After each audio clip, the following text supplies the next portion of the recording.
Welcome to This Explainer. Today, we're diving right into the fascinating evolution of visual communication.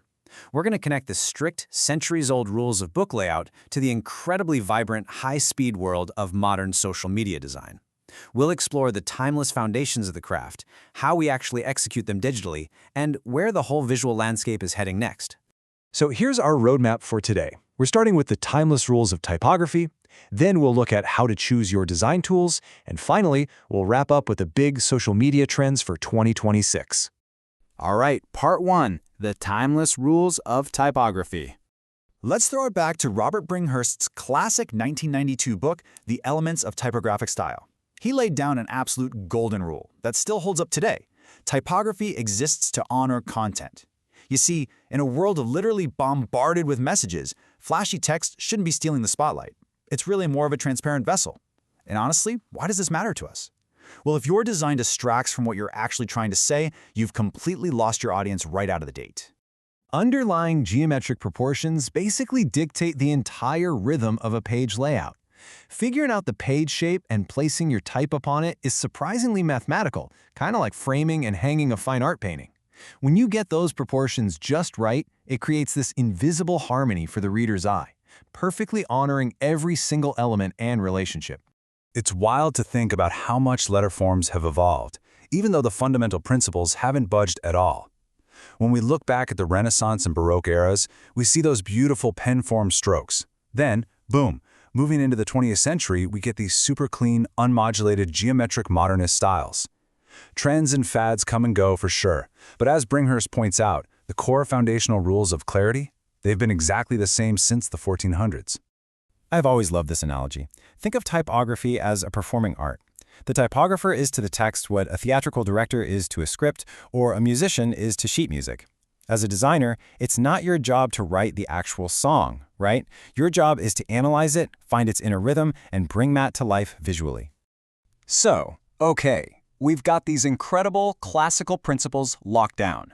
But that begs a pretty massive question. How on earth do we actually apply these strict, centuries-old rules to the hyper-fast digital workflows we're all using right now? That brings us to part 2, choosing your design tool. When you're picking your software, you've got to ask yourself, are you optimizing for absolute pixel-perfect control, or do you just need raw speed? Here's the current heavyweight lineup.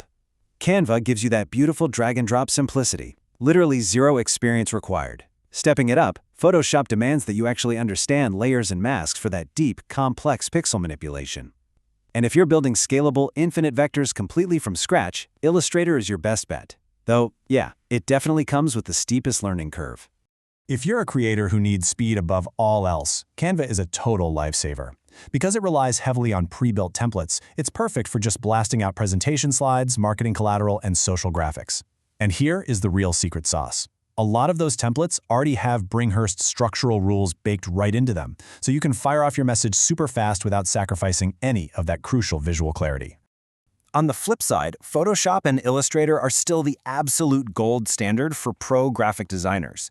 If you need uncompromising, obsessive control over every single pixel, or you're crafting crazy complex vector paths, you absolutely need these tools. Mastering them is exactly what lets you execute those intense, high-level typographic decisions we talked about, but in today's digital environment. And finally, Section 3, Social Media Trends in 2026. The feed of the future is lightning fast, but it is deeply, deeply intentional. We're seeing purposeful motion graphics being used to actively guide the viewer's eye, saying goodbye to those flashy, meaningless effects. Plus, oversized, bold typography is huge for instant communication on tiny mobile screens. To cut through all that endless scrolling noise, vibrant colors and gradient blends are making a massive comeback. And tying the whole shebang together, AI-assisted design. It's not here to replace you, it's here to seriously accelerate your workflow. But here is where my mind gets completely blown. This massive 2026 trend toward accessibility and minimalism is basically a carbon copy of our 1992 typography rules. As feeds get more chaotic, clarity is your most valuable asset. It's all about leveraging white space and strict legibility to honor the content. It's not about making a design boring or empty. It's about aggressively stripping away distractions so your core message hits instantly. Just like Bringhurst said, the design has to be a transparent vessel. The irony here is amazing. As our software gets more and more mathematically perfect, audiences are actually craving the exact opposite. To build real trust online, brands are balancing these ultra-clean layouts with raw, authentic photography. Designers are literally throwing in subtle, textured imperfections, stuff like film grain or little hand-drawn elements, just to soften that harsh digital perfection and bring some human warmth back in. Just remember, keeping a handle on all of this requires a rock-solid design system so your brand identity stays super consistent. Software is going to update, and social trends are going to shift faster than we can probably keep up with. But the foundational rules, the rhythm, the proportion, the absolute need to honor the content, those are permanent. So I'll leave you with this provocative thought.